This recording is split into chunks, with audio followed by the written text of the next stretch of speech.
होते हो कि आपके बच्चे नहीं हैं?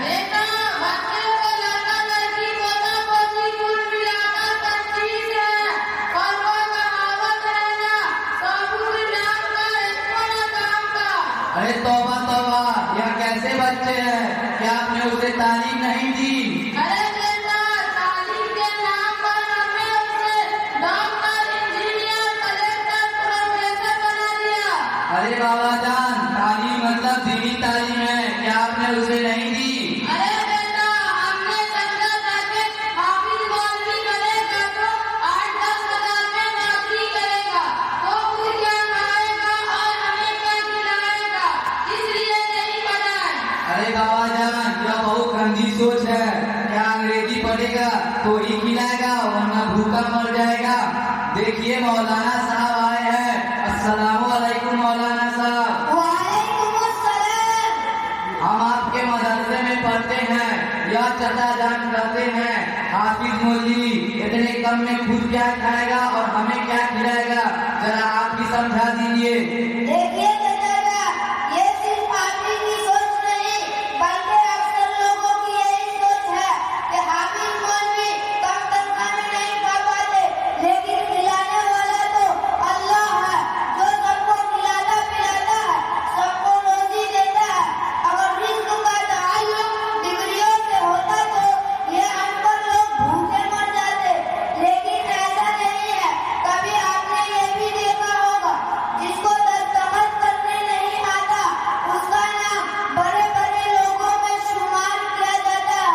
उसके बरखिलाफ आपने ये भी देखा होगा, बीए पास बेकार घूम रहा है, डॉक्टर है, डॉक्टरी नहीं चलती, वकील है, कोई कस्टमर नहीं आ रहा। क्या ऐसा नहीं है चाचा? बात तो आपकी ठीक है मुक्ता, लेकिन मेरे बच्चे नहीं मानते तो मैं क्या करूं?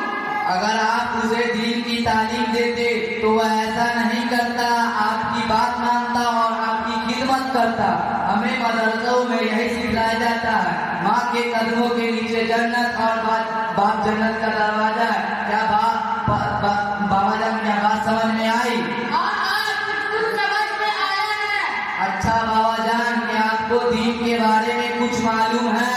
अरे हम भी मुसलमान हैं, पूछिए क्या पूछना है, दीन के बारे में मालूम है। अच्छा बाबा जान, बताइए गुस्ल के फराइज कितने और क्या क्या है? गुस्ल में नाम फराइज है, नंबर 1 माटी पानी का होना, नंबर 2 साबुदानी का होना, नंबर 3 लुंगी तौलिया का होना, नंबर 4 मंजन गोश्त का होना। अरे बाबा जान, बस अस्तगफिरुल्लाह, आपने तो कमाल कर दिया। फर्ज तो बताया नहीं, पता नहीं क्या क्या बता दिया।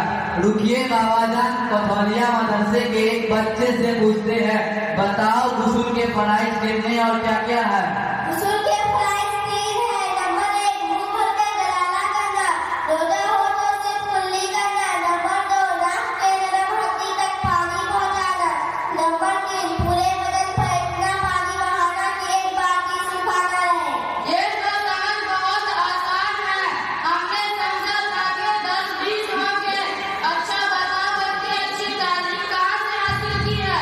आपको नहीं पता है, हम अपने गांव कोतवालिया मदरसे में तालीम हासिल कर रहे हैं। माशाअल्लाह, वहाँ कितनी अच्छी तालीम होती है। मैं भी अपने पोते पोती को भेजूंगा। अच्छा चलता हूँ, कमर दुखी चल रही है। अस्सलाम वालेकुम। वालेकुम अस्सलाम। माशाअल्लाह।